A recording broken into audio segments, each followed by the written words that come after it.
The transport ship Meridian's edge shuddered as it dropped out of hyperspace near the system.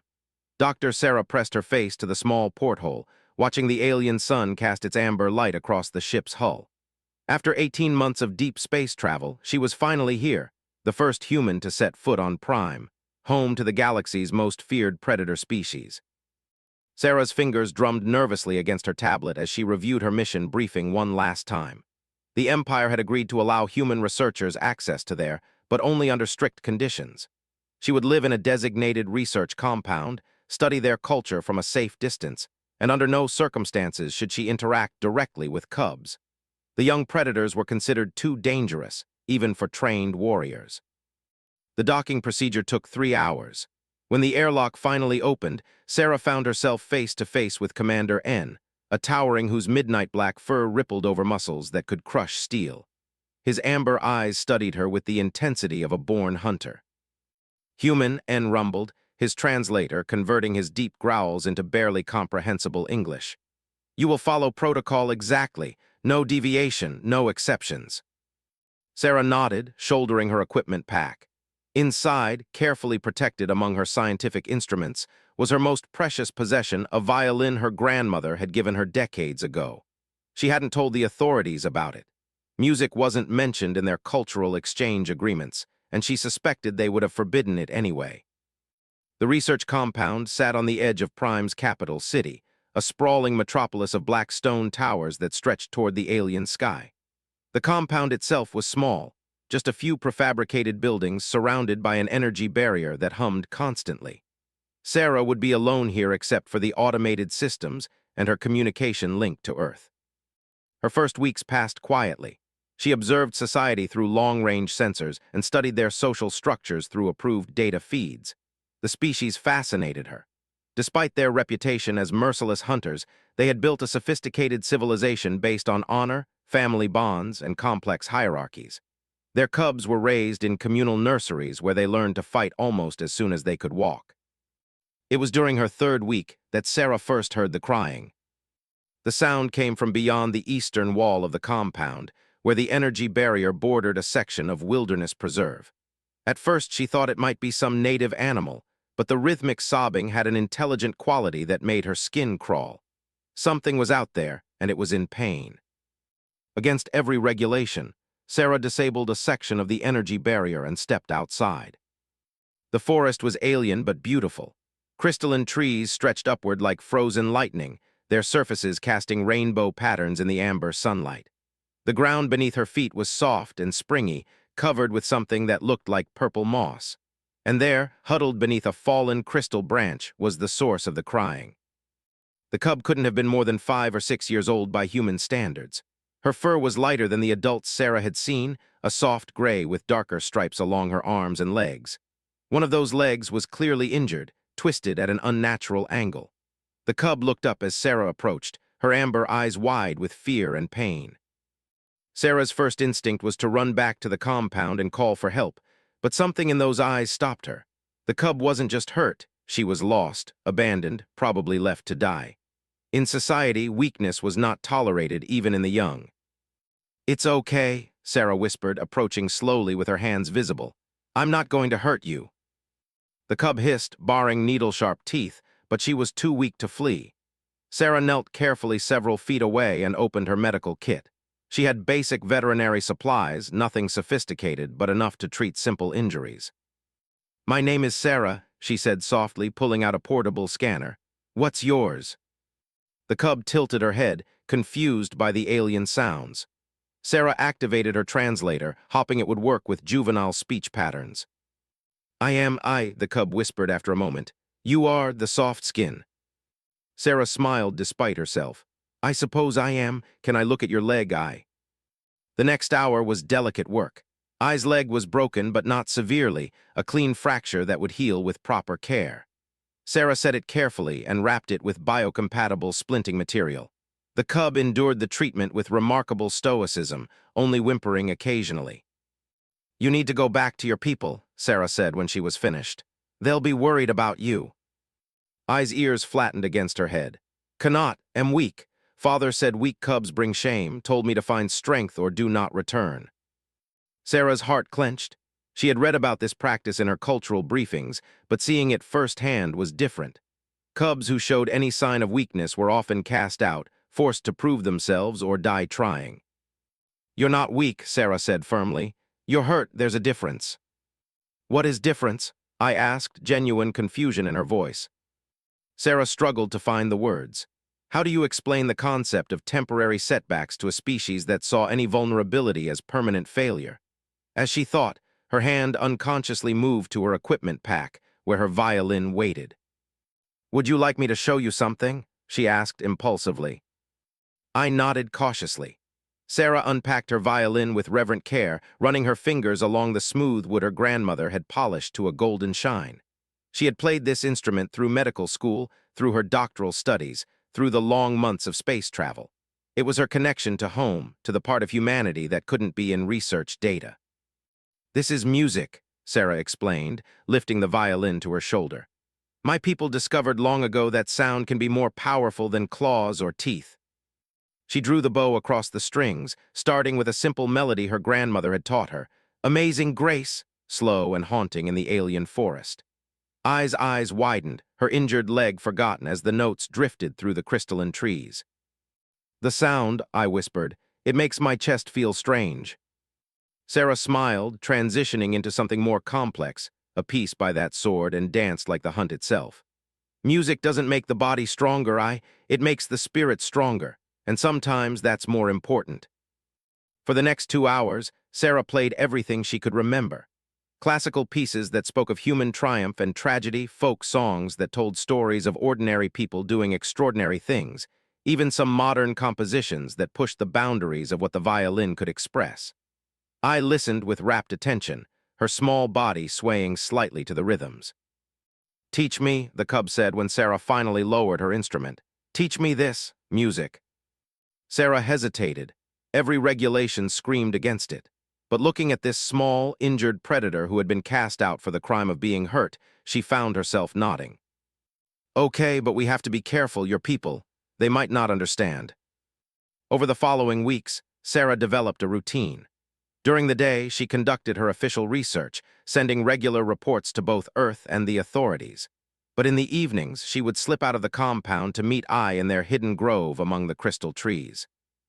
Teaching music to a proved challenging in ways Sarah had never imagined.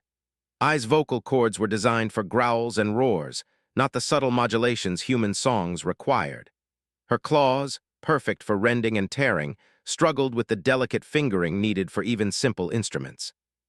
But I was determined. She practiced the breathing exercises Sarah taught her, learning to control her naturally aggressive vocalizations. She filed her claws down to manageable lengths, ignoring the shocked hisses from other cubs who occasionally passed through the area. Most importantly, she listened with an intensity that reminded Sarah why they were such successful hunters. "Your people," I said one evening as they worked on a simple percussion rhythm using stones and crystal fragments. "They are prey, yes, soft and weak." "That's what most species think," Sarah admitted. "We're not the strongest or the fastest. We don't have claws or fangs or thick armor." "Then how did you reach the stars?" Sarah paused in her drumming.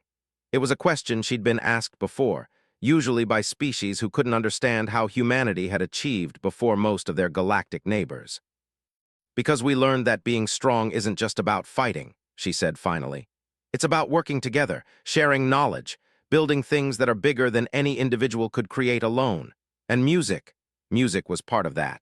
It helped us communicate across cultures, express emotions we couldn't put into words, unite people who had nothing else in common." I considered this, her young face serious. "Music is cooperation." "Music is many things. But yes, cooperation is part of it. When humans play together in groups, we have to listen to each other, support each other, sometimes lead and sometimes follow. It teaches us that strength can come from harmony, not just from dominance." As the weeks passed, Sarah began to see changes in I beyond her growing musical ability. The young became more confident but also more thoughtful. She asked questions about human society, about cooperation and shared strength. Her injured leg healed completely, but she showed no interest in returning to her birth pack. "I want to create a new song," I announced one evening. "A song for a hunting song, but different." Sarah raised an eyebrow. "Different how?" Your music tells stories of humans working together. I want to tell a story of working together, not just pack hunting something bigger. They spent hours crafting the composition. Ai's natural understanding of rhythm and her intimate knowledge of vocal patterns proved invaluable. The song that emerged was unlike anything in human music, deeper, more primal, but with complex harmonies that spoke of unity rather than individual dominance. "It's beautiful," Sarah said when they finished the first complete run-through. "But if you want other to hear this." "I know," the cub said firmly. "I must go home eventually, but not yet, not until I am truly strong." Sarah was about to ask what she meant when the sound of approaching footsteps made them both freeze. Through the crystal trees, she could see the distinctive silhouettes of adult warriors, their movements purposeful and aggressive. "Hide the violin," I whispered urgently. "Do not let them know you taught me." But it was too late. Commander N stepped into their grove, flanked by two other warriors. His amber eyes took in the scene, the human researcher who should have been in her compound, the outcast cub who should have been dead or gone, and the scattered instruments that spoke of forbidden contact. Dr. N growled, his voice carrying a dangerous edge. "You will explain this violation immediately." Sarah stood slowly, her heart hammering. Behind the commander, she could see other shapes moving in the forest, more warriors, probably a full pack, enough to end both her mission and her life if they deemed it necessary. "I found I injured," she said carefully. "I provided medical assistance as required by galactic humanitarian protocols." "And this," N gestured at the primitive instruments scattered around their practice area. Sarah opened her mouth to explain, but I stepped forward before she could speak. "I asked to learn," the young said clearly. "The soft skin taught me nothing of war or weapons, only sound-making." "Sound-making," one of the other warriors repeated with obvious disgust. "Prey behavior, weakness." "Is it?" I asked, and something in her tone made all the adults pause. "Watch, listen." Before anyone could stop her, I began to sing. The song started as a traditional hunting howl, deep and primal, the kind of sound that had terrified prey species across the galaxy for. But as it continued, other elements crept in, harmonies that spoke of cooperation, rhythms that suggested complex group tactics, and underneath it all, a driving beat that made Sarah's heart race with its intensity. The adults stood transfixed. This wasn't the weak mewling they had expected from prey-taught noise. This was something that spoke to their deepest instincts while simultaneously challenging everything they thought they knew about strength. When I finished, the forest was silent except for the distant whisper of wind through crystal branches. "Interesting," N said finally. His tone was unreadable, which Sarah had learned was probably not a good sign. "Commander," she began, but he cut her off with a sharp gesture. "You will return to your compound, human. Immediately, the cub will come with us." "No," I said firmly. "I will return when I choose to return, as is my right under the trial of strength." Sarah blinked in surprise.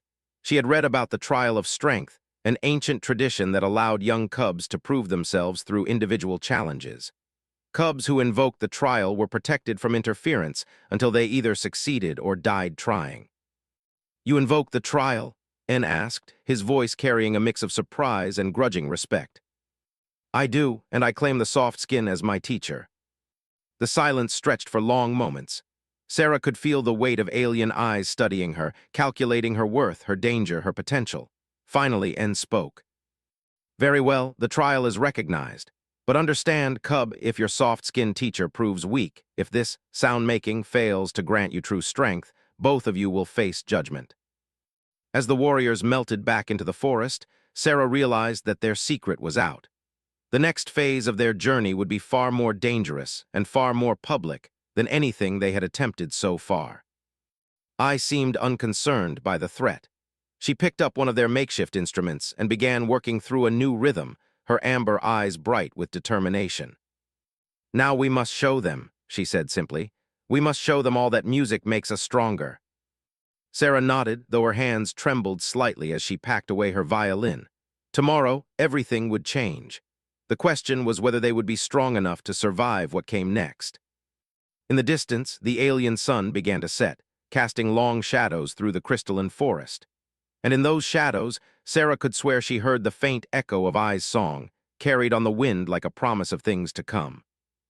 Sarah woke to the sound of approaching footsteps before dawn. Through her window, she could see shapes moving in the pre-dawn darkness, not the stealthy approach of hunters, but the deliberate march of an official delegation. Her stomach clenched as she recognized the distinctive armor of the High Council. By the time she had dressed and stepped outside her quarters, a full ceremonial guard surrounded the compound. At their center stood Elder, the oldest member of the ruling council, whose muzzle and clouded left eye spoke of countless battles. Behind him, Sarah spotted Commander N and several other warriors she didn't recognize. Dr. Elder spoke without preamble, his voice carrying the weight of absolute authority. "You stand accused of corrupting a cub with alien weakness. How do you answer?" Sarah straightened her shoulders, drawing on every lesson in diplomacy she had learned during her training. "Elder, I provided assistance to an injured young and shared knowledge of human culture at her request. I believe this falls within the parameters of our cultural exchange agreement." A low growl rumbled through the assembled warriors. Elder raised a clawed hand for silence. "The Cub Eye has invoked the trial of strength and named you as her teacher. This is unprecedented. No alien has ever been permitted to guide her through the trial." "But not forbidden," Sarah said carefully.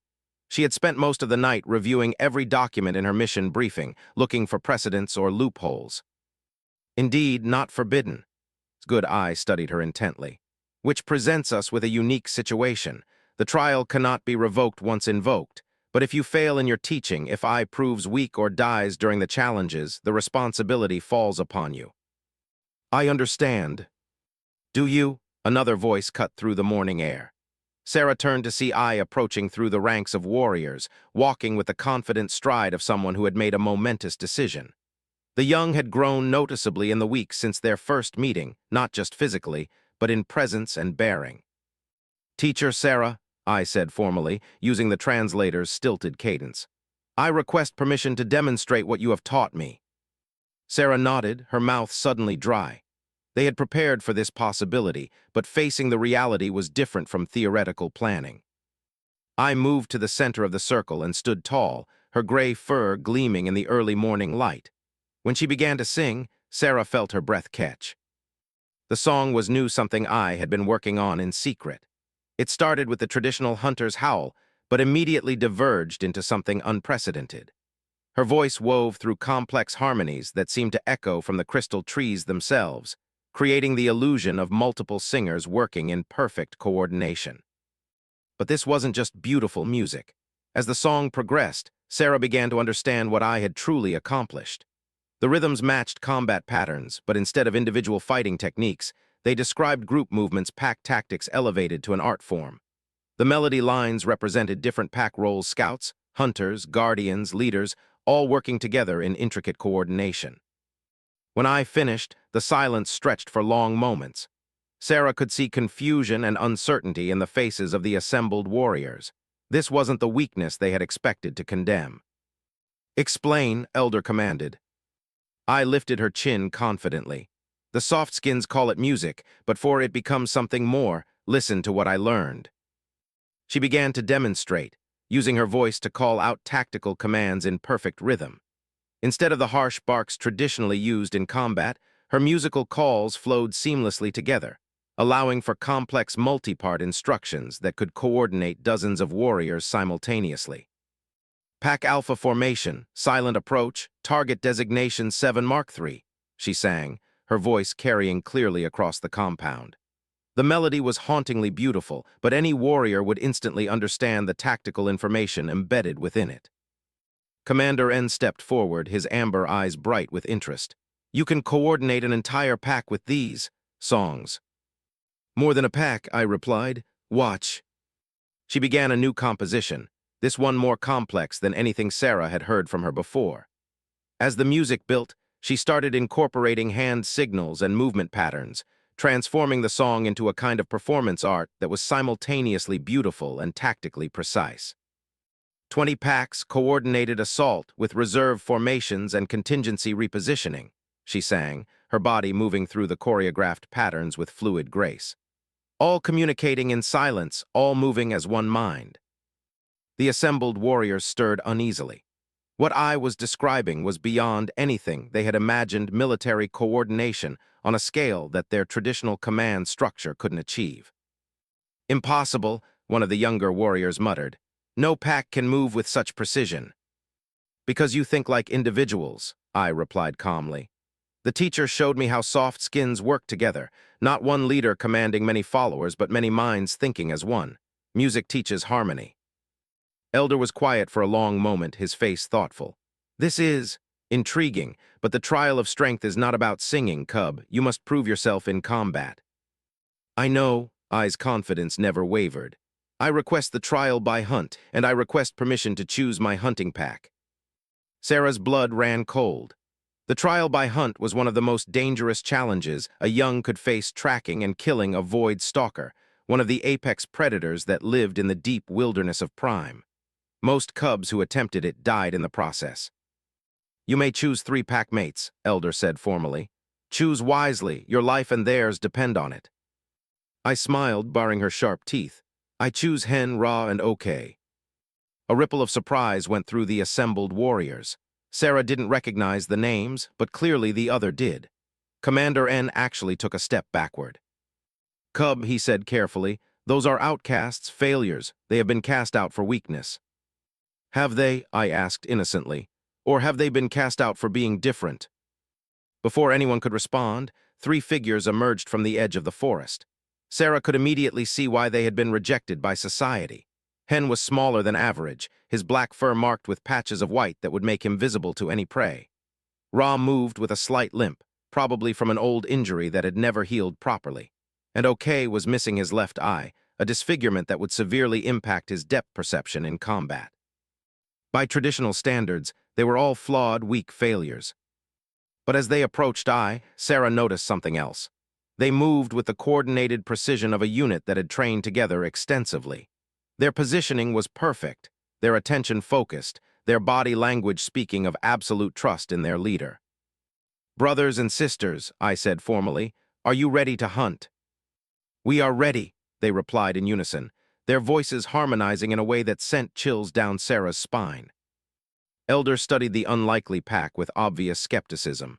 Very well, the trial begins at midday. You have until sunset to track and kill a void stalker. Succeed, and I will be recognized as an adult warrior.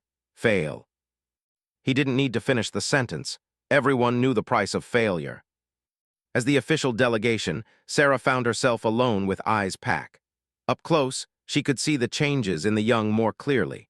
Her pupil had grown in confidence and bearing, but more importantly, she had learned to see strength where others saw weakness. The others, Sarah asked quietly, how long have you been training them? Since the night after we met the commander, I replied.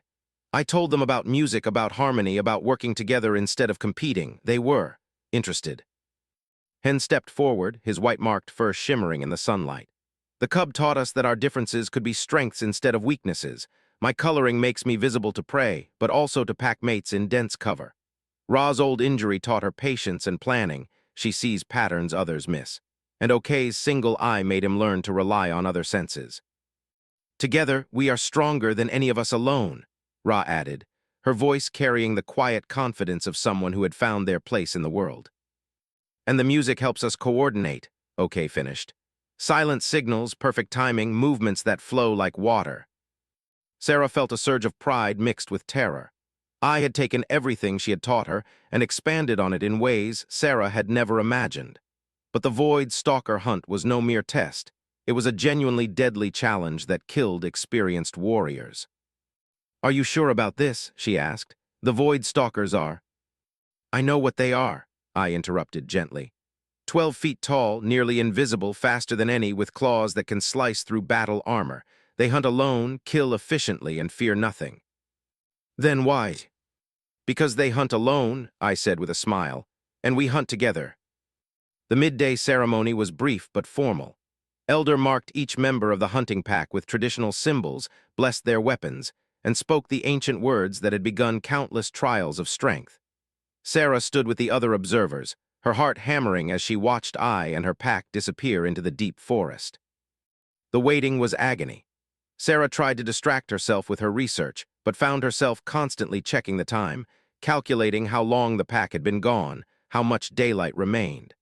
The others seemed equally tense, gathering in small groups to mutter among themselves in voices too low for the translator to pick up.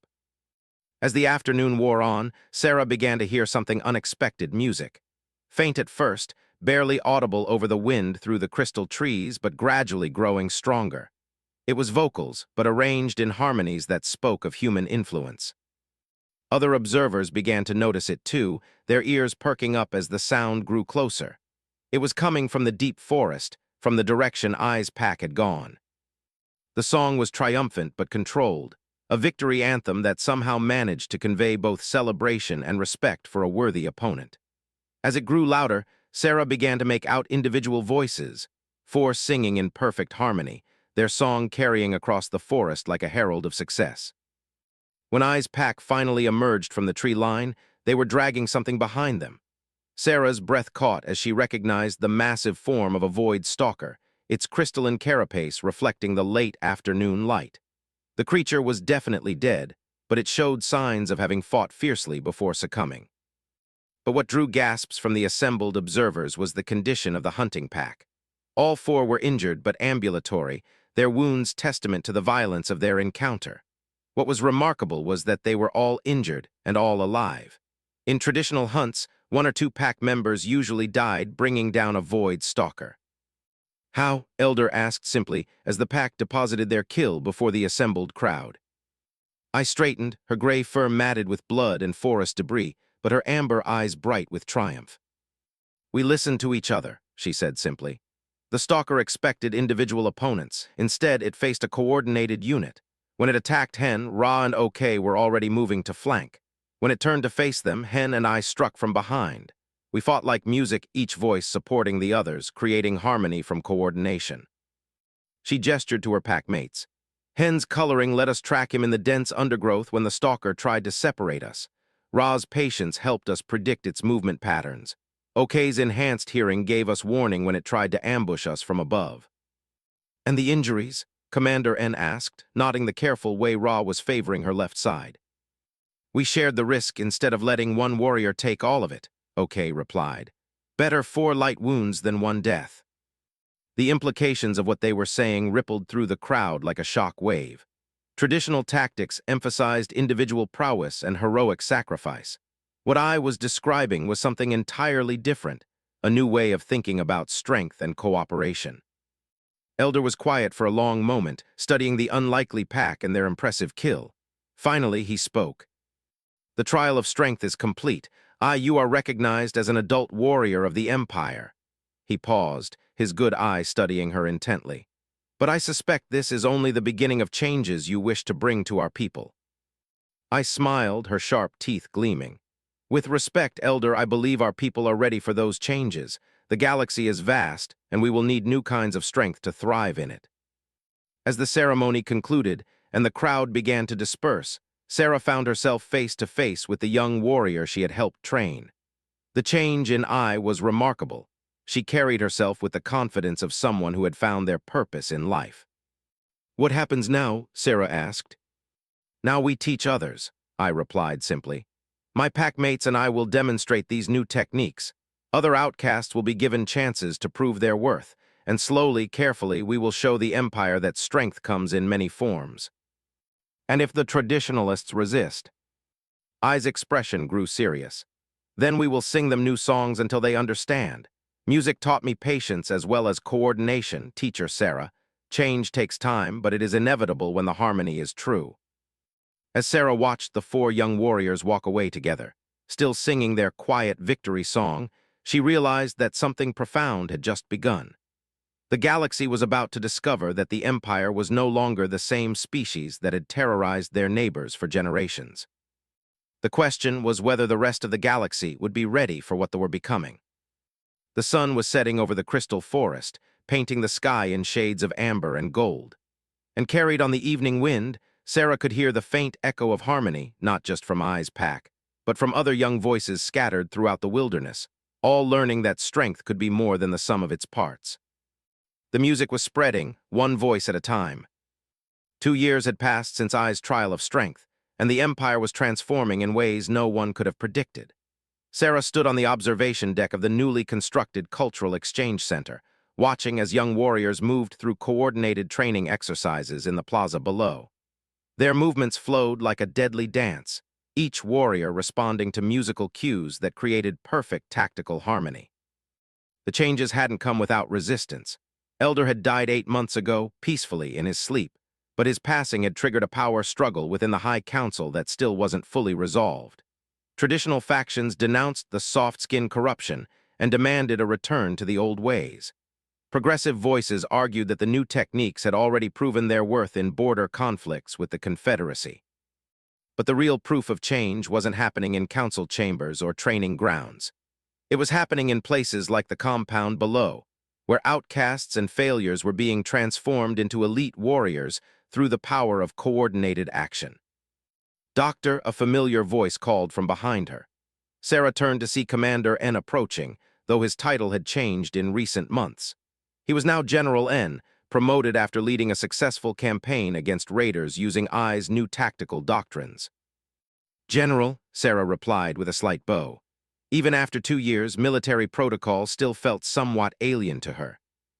"We have received a transmission from the Galactic Defense Consortium," N said without preamble. His amber eyes were troubled. "The Void Hunters have returned." Sarah felt her blood run cold. The Void Hunters were the galaxy's nightmare, a nomadic species of cybernetic predators who swept through star systems like a plague, consuming entire civilizations and leaving nothing behind but empty worlds. They had vanished from known space nearly 50 years ago, leading most species to hope they had destroyed themselves in some distant conflict. "How many ships?" she asked. "Initial reports suggest a full fleet, perhaps 300 vessels, moving through the Outer Rim territories. The consortium is calling for all member species to contribute to a unified defense force." Sarah nodded slowly. The Galactic Defense Consortium was humanity's greatest diplomatic achievement, a mutual defense treaty that bound dozens of species together against common threats. But it had never been tested against anything like the Void Hunters. "What does the High Council say?" N's expression darkened. "The Council is divided. Traditionalists argue that the Empire should fight alone, as we always have. They see the consortium as weakness, dependency on inferior species. And the Progressives believe we should honor our treaty obligations, but they want to send only a token force, a few ships to satisfy diplomatic requirements while keeping our main fleets in reserve." Sarah frowned. Both approaches seemed inadequate to the scale of the threat they were facing. "What about I? What does she think?" "That is why I came to find you," N admitted. "She has requested a meeting with you, and she has suggestions that the Council finds disturbing." An hour later, Sarah found herself in the war room of the Defense Ministry, a vast chamber dominated by holographic displays showing fleet movements across the galaxy. At the center of the room stood I, now bearing the rank insignia of a strategic combat coordinator, a position that hadn't existed before her innovations made it necessary. The young had grown into her role with remarkable grace. Her gray fur was now marked with the intricate tattoos that denoted her achievements, and her bearing spoke of absolute confidence in her abilities. But Sarah could see tension in her posture, worry in her amber eyes.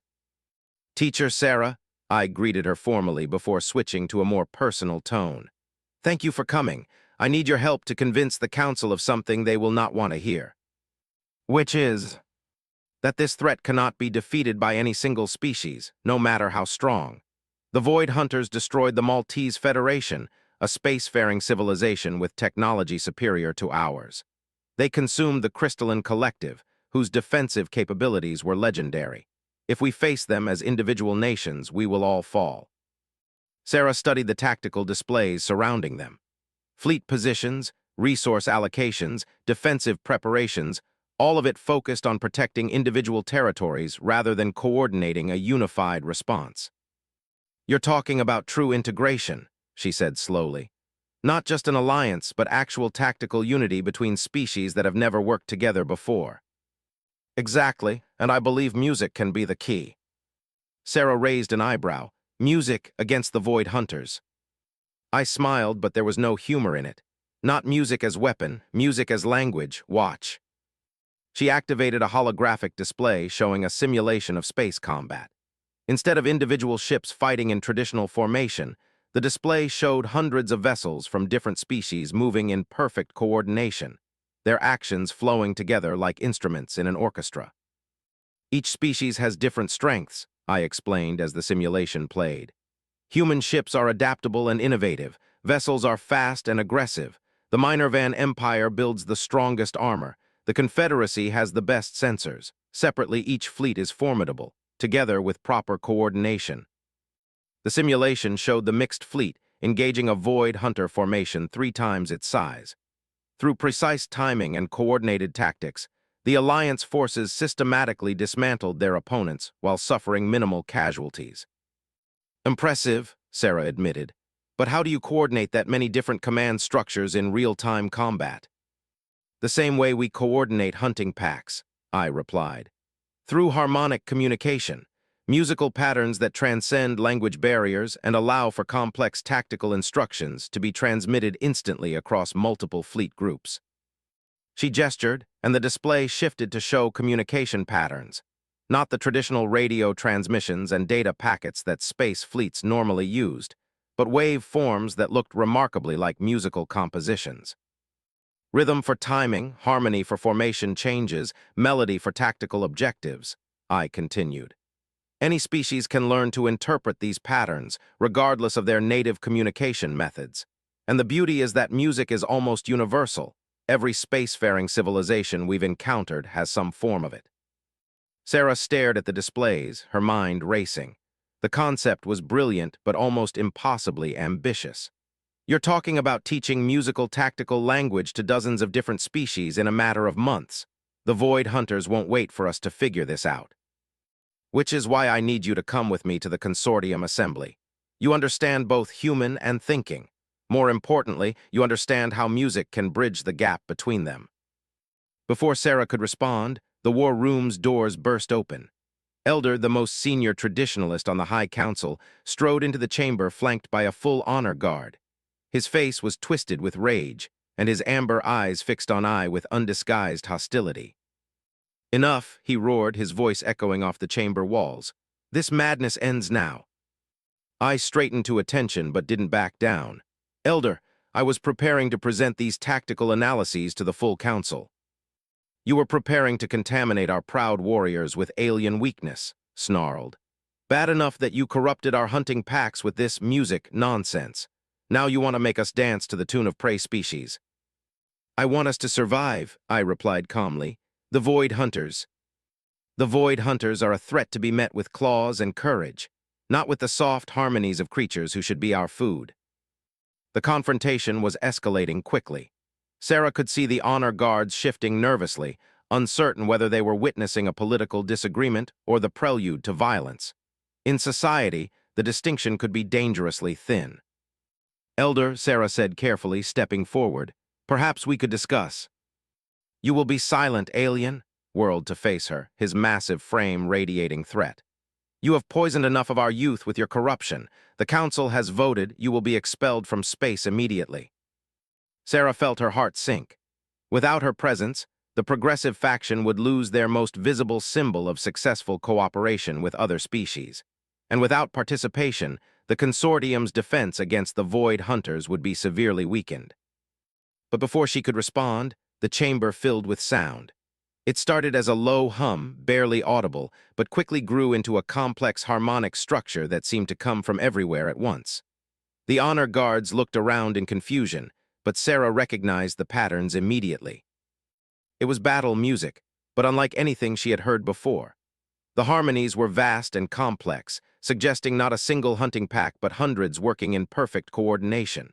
And underneath the traditional vocals, she could hear other elements, human instrumental patterns, Minervan percussion, even the crystalline tones that the Confederacy used in their ceremonial songs. Through the chamber's windows, Sarah could see the source of the music. The training plaza below was filled with figures, not just warriors, but representatives from a dozen different species, all moving through coordinated formations while singing in perfect harmony. "What is this?" demanded, his voice barely audible over the swelling chorus. I smiled, her expression serene despite the tension in the room. "Proof of concept, Elder. the first graduates of the Integrated Tactical Academy.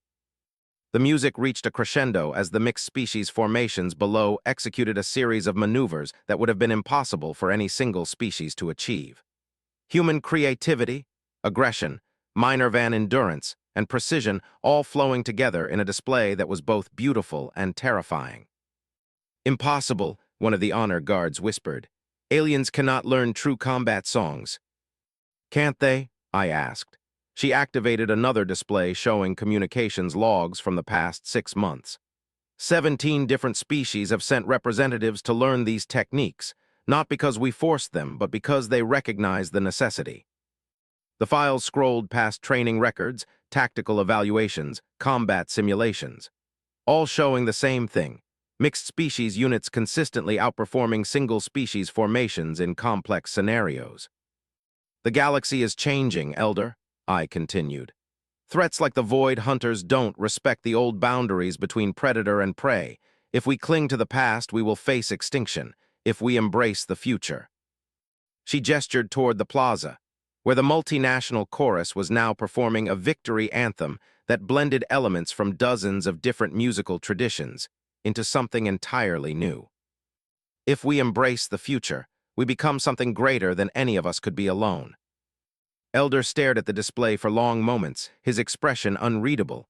Finally, he spoke. "And you believe this cooperation will be enough to defeat the Void Hunters?" "I believe it's our only chance," I replied honestly. "The alternative is to die as we have always lived, separately, proudly, and ultimately alone." The silence stretched for long moments before turned to his honor guard. "Leave us," he commanded. The warriors filed out, clearly reluctant to abandon their elder but trained to obey without question.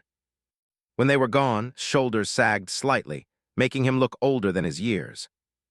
"I have lived through 3 wars, young coordinator," he said quietly. "I have seen proud fleets reduced to scrap metal and vapor. I have watched worlds burn while we maintained our honor and independence." He looked up at the display showing the mixed species formations. Perhaps honor is a luxury we can no longer afford." I approached carefully, her posture respectful but determined. "Elder, the consortium assembly begins in 2 days. If we present a united front, if we can demonstrate that these new tactics actually work." "You want me to support this madness publicly?" "I want you to help save our people. All our people, human, minor van. The Void Hunters don't discriminate between predator and prey." Was quiet for another long moment. Outside, the multinational chorus had shifted to a softer melody, something that spoke of hope rather than conquest. "Very well," he said finally. "The Council will authorize your mission to the Consortium Assembly.